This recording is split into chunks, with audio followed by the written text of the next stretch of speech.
it was work, hauling rock, hauling coal for the railroad men.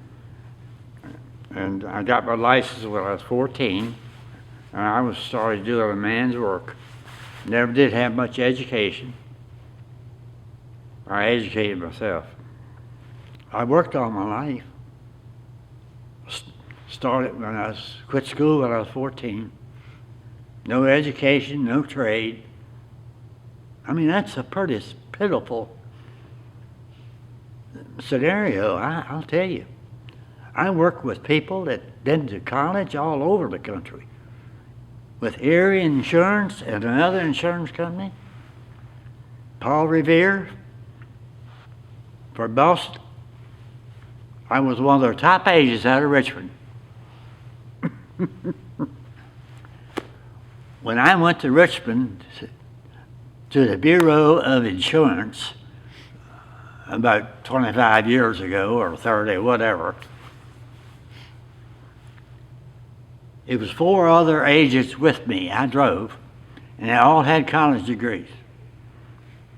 I didn't have a high school education. I made the highest score of everybody in the car. Highest score. And I love the insurance business. I love to help people.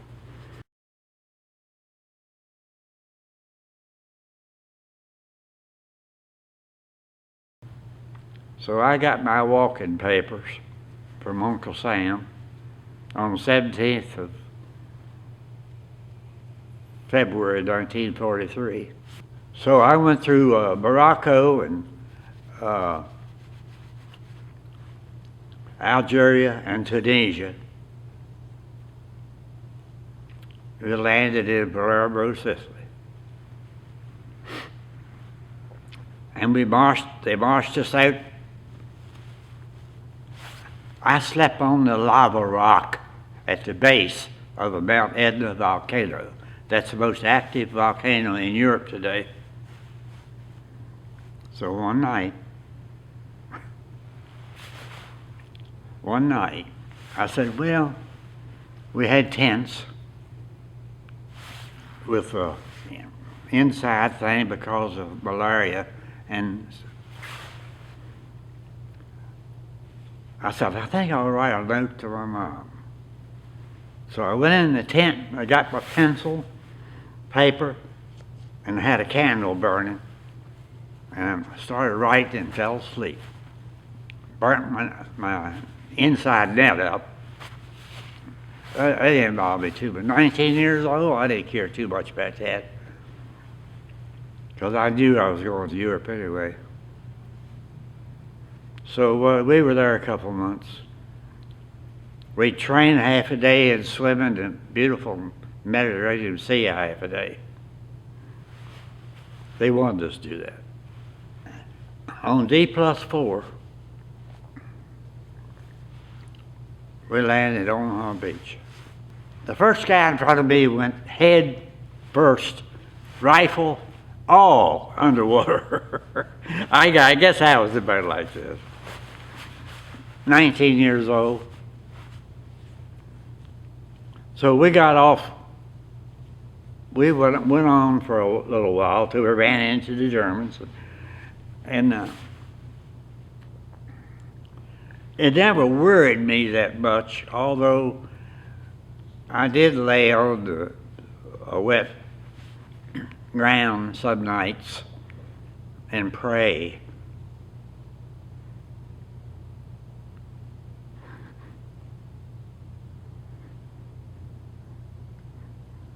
That I could see it. We were headed towards St. Jesus, St. Louis. I can see that church steeple today at St. Louis. So we were going, and it wasn't no hard top roads, we were on these.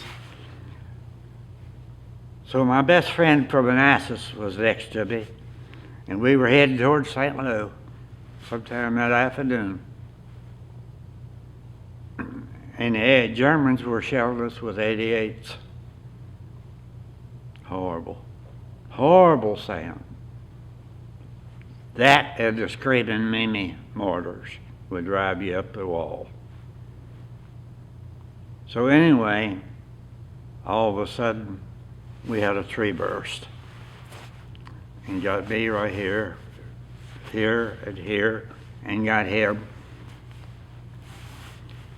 And I was helped to look after him. I could still walk a little bit.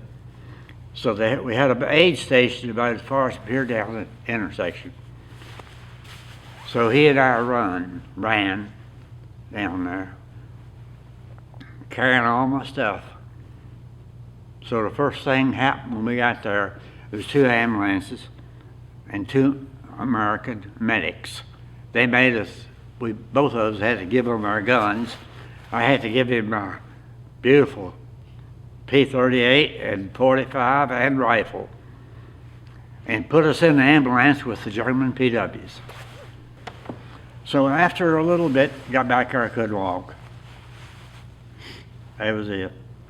He said, well, I hate to tell you, but you're going back to England.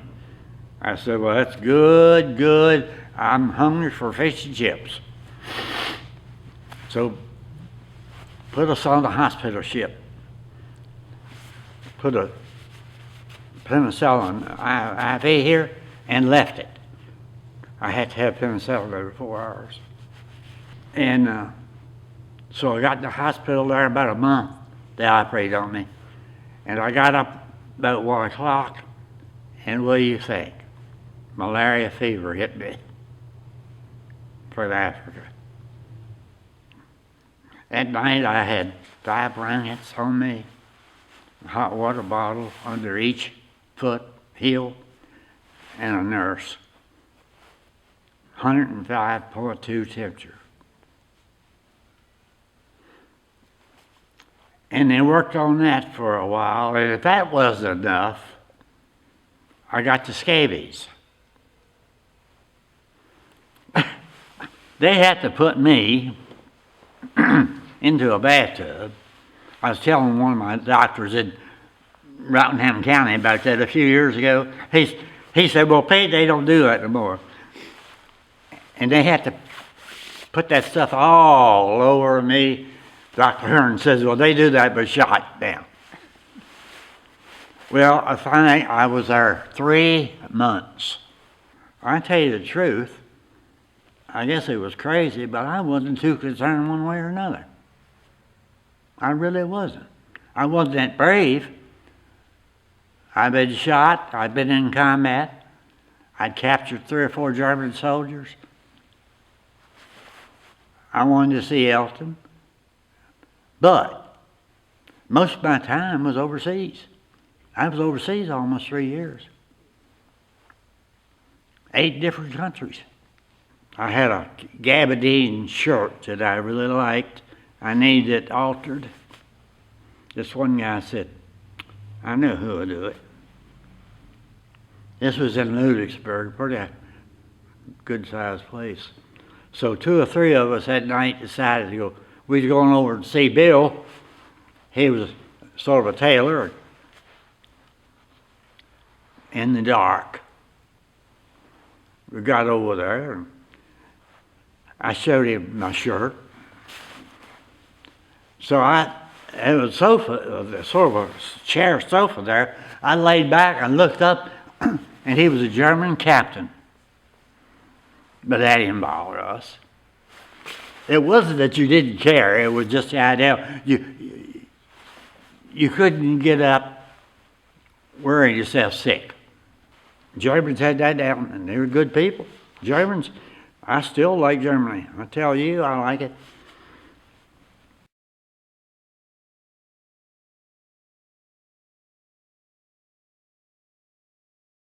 So seeing your friends and helping people out and working in church, I remember, 35 years ago, right, maybe underneath us here, we were down there digging. I guess it was coming into church to see it, was seeing a full church. And not room enough for people to sit. You'd have to put up a chair or extra pew or something. And I guess the homecomings was one of the best times. But sometime after Ron Davison left here, and I can't remember the year exactly, we got so many people in one service, we had to go to 2 services.